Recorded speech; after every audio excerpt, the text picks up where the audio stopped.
Flávio Dino. Eu disse para vocês que sempre o Meio Dia em Brasília traz aqui convidados especiais, pessoas e personalidades importantes, atores políticos também. Hoje o nosso convidado é o ex-ministro da Saúde, Marcelo Queiroga, que já chega aqui junto comigo. Ministro, vou lhe tratar assim em respeito ao seu último cargo, é claro, que o senhor ocupou como ministro da Saúde. Muitíssimo obrigado pela presença, por dedicar um tempo da sua agenda aqui para o nosso Meio Dia em Brasília. Obrigado, Kenzo, pelo convite. É uma honra participar do seu programa. Ministro, eu quero começar, é claro, essa entrevista com a sua leitura sobre esse julgamento, né, que pode tornar Jair Messias Bolsonaro inelegível. O placar agora é de 2-1. E qual a leitura que o senhor tem sobre esse julgamento? Kenzo, eu sou especialista em coração. Quem é especialista em eleição é o povo, é a sociedade. E a justiça que não faz justiça, ela não pacifica o coração dos brasileiros. Então, nós esperamos que esse julgamento ele se reja dentro da lei, dentro da jurisprudência da Corte, e que o presidente Jair Messias Bolsonaro tenha os seus direitos políticos preservados. Essa é uma torcida que o senhor faz, né? Pelos votos, ministro. Eu sei que o senhor foi muito claro, a gente sabe que o senhor foi ministro da Saúde, sim. Mas é claro que aqui eu vou lhe instigar aqui para que o senhor faça algumas ponderações, caso o senhor ache necessário, né? Sobre ponderações dos votos, inclusive dos ministros ali, né? O ministro Benedito Gonçalves foi bastante duro ali, pedindo no seu voto, que foi extenso, mais de 3 horas de voto do ministro Benedito Gonçalves na última terça-feira. O julgamento foi suspenso, retomado hoje, com o voto do ministro Raul Araújo, que primeiro já sinalizou que estava retirando ali aquela questão da minuta do golpe e depois divergiu do relator, empatando o placar em 1-1, né? Na sequência, a gente viu o ministro Floriano falando, dando seu posicionamento, então, sobre essa reunião que aconteceu com o Bolsonaro e os embaixadores ali, em que ele fez diversos ataques às urnas eleitorais. E aí o ministro Floriano levou mais ou menos 1h30 nesse voto e disse que Bolsonaro criou uma reunião com diplomatas para dar uma resposta para a Corte Eleitoral agindo de maneira imoral. Diante desses pontos, ministro, e a gente tem uma leitura de que o encaminhamento deve ser pela inelegibilidade de Jair Bolsonaro, mas o placar está acirrado até o momento, né? Assim, está disputado ainda.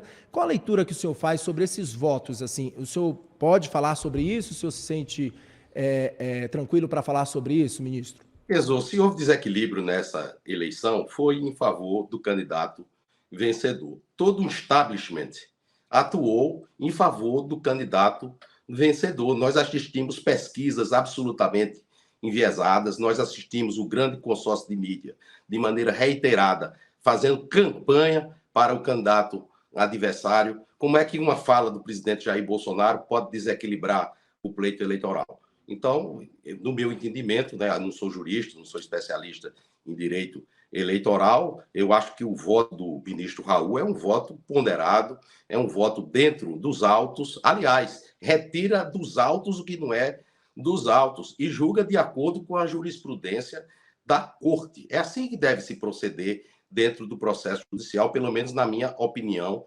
como cidadão. Mas vamos esperar o julgamento da Suprema Corte Eleitoral e ainda cabe, se for um resultado desfavorável para o nosso querido Messias Bolsonaro, ainda caberá recurso, tanto na própria Corte como no STF, para que seja feita a justiça e os direitos políticos do presidente Jair Bolsonaro sejam preservados. Deixa que a sociedade decida. Durante os últimos tempos, parece que virou pecado mortal se falar de evento adverso de vacina e de fazer qualquer tipo de crítica às urnas. Ora, numa democracia isso não é possível. Então temos que analisar isso de uma maneira muito ampla e esperar que o tempo se encarregue de resolver todas essas situações. Mas, ministro, mesmo que essas falas, esses argumentos saiam de um presidente da República, que o senhor, eu quero tocar nesse assunto rapidamente, então, que o senhor disse sobre efeitos adversos de vacina, né?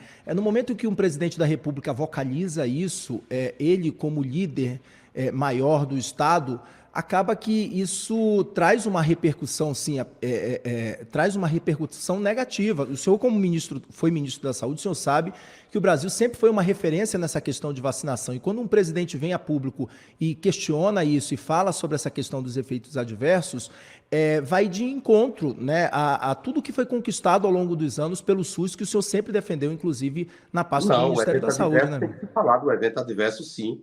As pessoas têm que ser livres para tomar suas decisões. Você não pode sair por aí forçando as pessoas a se vacinar ou tomar um tratamento para o câncer ou fazer uma cirurgia de coração. Tem que se abordar claramente acerca desse tema. Não há problema nenhum em se falar em eventos adversos. O que não se pode é fazer uma propagação de notícias inverídicas. Isso aí é algo absolutamente diverso. Ministro, vamos lá, vamos falar sobre política então agora, porque no último dia 14 o senhor se filiou ali ao PL, o partido de Bolsonaro, né? E no dia da sua filiação, o senhor inclusive disse querer defender o legado do ex-presidente. Que legado seria esse? Bom, é o legado de quem ressuscitou as forças conservadoras no Brasil, do patriotismo, da honra em vestir a camisa verde e amarela numa época fora da Copa do Mundo. A gestão eficiente, uma gestão sem corrupção, uma gestão que, mesmo na maior crise de saúde pública do mundo, fez o Brasil ser um dos países melhor em relação à questão da justiça social, em atender aos seus vulneráveis. Fizemos uma das maiores campanhas de vacinação do mundo e, nesse período, o PIB do Brasil cresceu e aumentamos a geração de emprego e renda. Então, defender esse legado, independente de filiação eleitoral, é um dever de todos que integraram o governo do presidente Jair Messias Bolsonaro. E eu fui uma escolha dele, ao contrário do que acontece agora, né? Que o número de ministros saiu de 23 para 37 e a minha sucessora já querendo derrubar ela por aí, e nós sabemos muito bem quais são as razões. Ministro, durante a sua filiação ali, o presidente do seu partido, Valdemar Costa Neto, falou, inclusive, que o senhor era um nome muito importante pela imagem, pelos cargos públicos que o senhor ocupou ao longo da sua história e da sua trajetória também, também para levar ali recursos, principalmente para João Pessoa, na Paraíba, onde a gente sabe que há uma disputa bastante acirrada ali, né? Hoje, o atual prefeito é do PP, mas o senhor vai disputar a prefeitura de 2024? Esse é o projeto, né? Ainda estamos numa fase inicial desse processo de candidatura, né? As eleições acontecem em 2024. Nós temos que fortalecer o nosso partido. Aqui em João Pessoa, nós temos lideranças importantes do nosso segmento político, a exemplo do deputado federal Cabo Gilberto, do deputado estadual Valber Virgulino, do comunicador Nilvan Ferreira, né? E nós vamos trabalhar juntos, eu não tenho dúvida, para que as forças conservadoras vençam as eleições em 2024 na cidade de João Pessoa, mas não é só na cidade de João Pessoa, no meu estado, o estado da Paraíba, tem mais de 220 municípios. Nas eleições de 2020, o Partido Liberal fez 23 prefeitos e a meta nossa, que nós estabelecemos meta, não é aquela história de não ter meta e depois querer dobrar. Nós temos uma meta de dobrar o número de prefeitos no estado da Paraíba, para que em 2026 a nossa candidatura majoritária, seja para o estado, seja para o Senado Federal, que são 2 vagas, seja para a presidência da República, tenha um resultado diferente do que houve no ano de 2022 em relação ao estado da Paraíba e também ao Nordeste, porque nós trabalhamos em conjunto com o ministro Ciro Nogueira, do Piauí, com o ministro Rogério Marinho, do Rio Grande do Norte, o ministro Gilson Machado, de Pernambuco, e o ministro João Roma, da Bahia. Ministro, o senhor me deu a deixa já para fazer um questionamento sobre essa questão das metas, né, do PL, inclusive. Bolsonaro já vocalizou isso, já declarou isso algumas vezes, que a meta do PL, de fato, junto com o PP, é conquistar 60% ali das prefeituras. Diante de uma possível inelegibilidade de Bolsonaro nesse julgamento, O senhor capitanearia, né, esse papel de líder político do partido? O líder político do nosso partido é o presidente Jair Messias Bolsonaro, independente de elegibilidade ou não. Ele falou numa bala de prata, para mim a bala de ouro é Jair Bolsonaro e o calibre dessa bala é 22. Né? Então nós trabalhamos com a perspectiva de não haver a supressão dos direitos políticos do presidente Jair Bolsonaro. Mas Jair Bolsonaro fortaleceu o campo conservador e hoje nós temos várias lideranças políticas que, independente do contexto desse julgamento, que não sei se vai ter o desfecho hoje, nós estaremos muito fortes nessa conjuntura. Ministro, o senhor, caso o Bolsonaro se torne inelegível, é a leitura que se fala muito nos bastidores, quais os rumos que o seu partido, o PL, deve tomar com relação a um nome forte para a disputa presidencial, na sua avaliação? Você sabe, Kezo, que o presidente Bolsonaro é uma pessoa muito intuitiva, né? Ele chegou, me convocou para ser ministro da Saúde, inclusive você foi um dos primeiros que anunciou meu nome, né? As pessoas não me conheciam muito. E eu cheguei e morriam 3.600 pessoas por dia de Covid, quando saí, a média móvel era inferior a 100. Então, o presidente tem uma grande capacidade, é uma pessoa que conhece política de uma maneira muito minuciosa, e é ele que vai dar a determinação, e nós seguiremos a liderança do presidente Jair Bolsonaro. Qual seria uma aposta do senhor, ministro? Minha aposta é a manutenção dos direitos políticos do presidente Bolsonaro e, em 2026, a volta do presidente Bolsonaro à presidência da República. Essa é a nossa aposta. Vamos tentar... Está número mas caso ele se torne inelegível? Temos vários nomes, né? Não compete a mim, agora, nesse momento, fazer especulação acerca dos excelentes nomes que nós temos, mas são vários. Agora mesmo vocês viram, o governador de São Paulo foi eleito, o Tarcísio de Freitas, meu colega de ministério. Nós temos o governador Zema, que também apoiou o presidente Bolsonaro no segundo turno. Nós temos o senador Flávio Bolsonaro, nós temos o deputado federal Eduardo Bolsonaro, nós temos a nossa ex-primeira-dama Michele Bolsonaro. Então, são todos nomes que fazem parte de uma elite política que foi criada a partir da fala muito assertiva do presidente Bolsonaro, que despertou um novo Brasil dentro do nosso Brasil, como o Brasil do agronegócio, né? Que não é fascista. O agronegócio é quem faz o desenvolvimento da nossa nação, inclusive está diminuindo a população nos grandes centros para as cidades de médio porte. Né? Então, isso tudo veio em função da fala e da liderança do presidente Jair Bolsonaro. Então, vamos seguir a orientação dele. Ministro, é claro que a gente está fazendo aqui uma leitura que antecede os fatos, né, fazendo algumas projeções sobre o que pode acontecer. O senhor já vocalizou isso agora aqui ao longo da entrevista de forma muito clara e cristalina, que a sua torcida é que Jair Bolsonaro continue com os seus direitos políticos, mas ele está sendo julgado hoje, é o terceiro dia de julgamento. Há uma previsão, há uma expectativa grande por essa inelegibilidade de Bolsonaro. E caso isso seja concretizado, ministro, quais são os rumos que o senhor avalia que a direita deve tomar, né? Porque, afinal de contas, Jair Bolsonaro, se tornando inelegível, ele ainda é um nome forte dentro da direita, é um nome que antagoniza ao PT, ao petismo, mas perdendo esses direitos políticos, ele perde dinheiro, perde mandato, ele não tem, mas assim, perde todos esses direitos políticos e se enfraquece. A gente sabe que a política fala muito disso, né? Quais são os rumos que o senhor acredita que a direita deve tomar nesse caso? Embora eu não seja especialista em esquerda, né, tinha um da esquerda que estava na cadeia, que foi condenado em 3 instâncias do Poder Judiciário e foi reabilitado, e hoje nós sabemos onde ele está.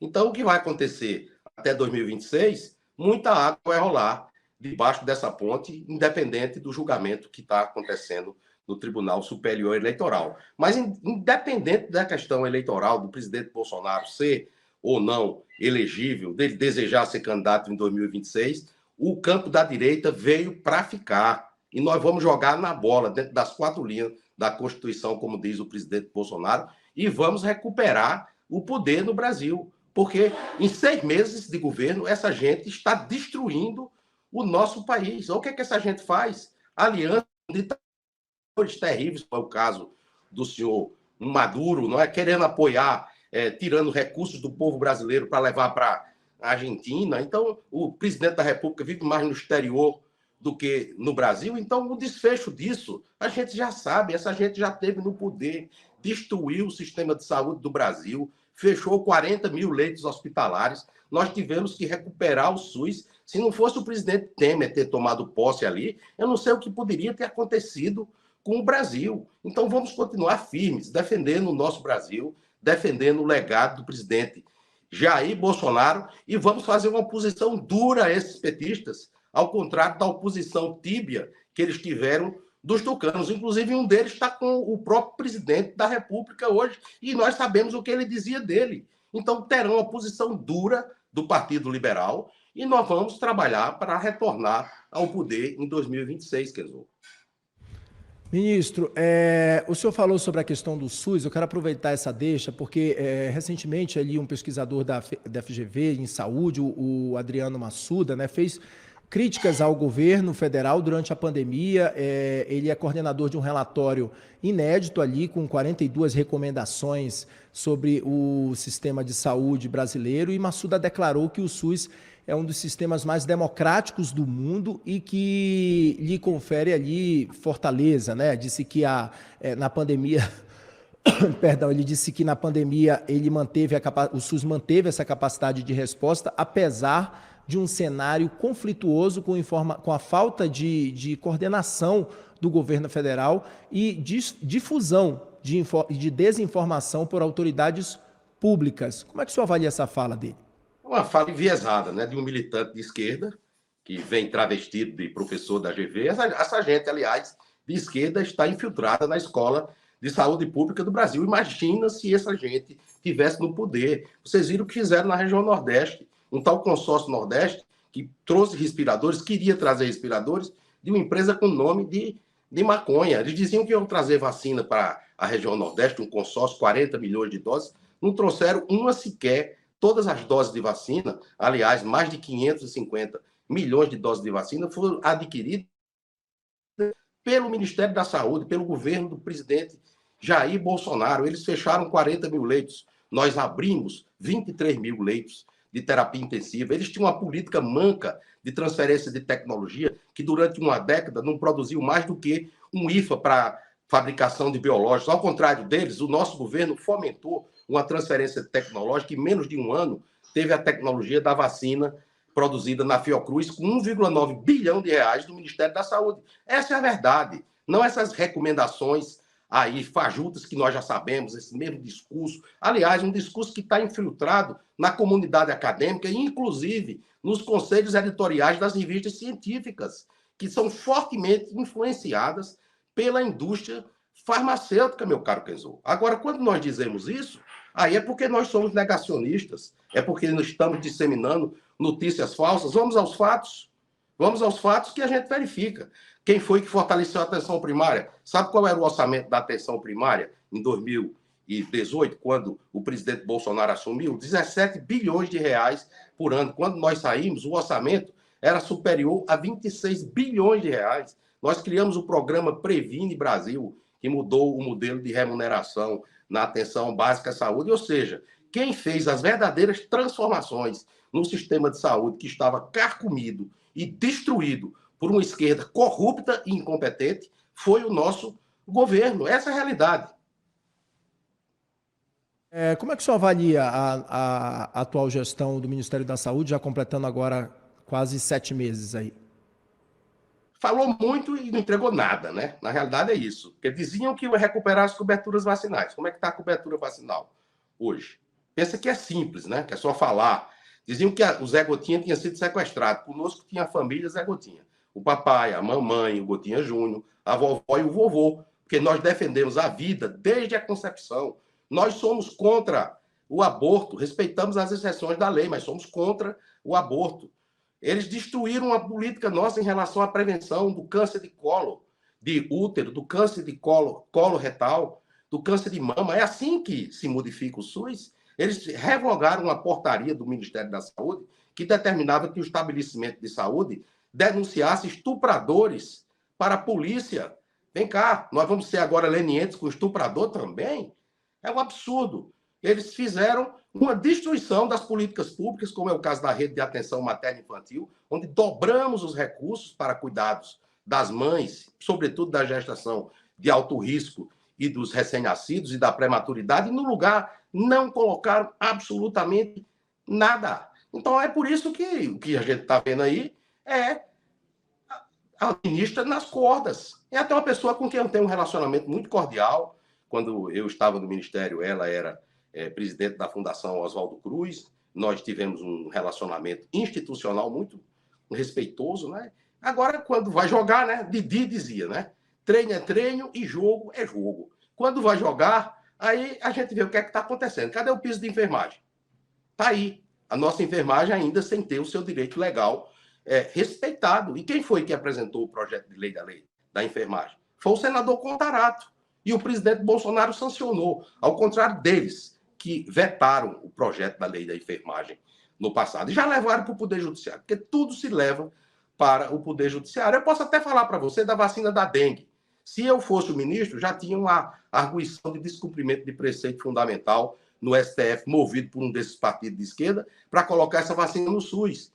E aí? Por que não mover ainda um ADPF para colocar a vacina da dengue no SUS? É assim, 2 pesos e 2 medidas.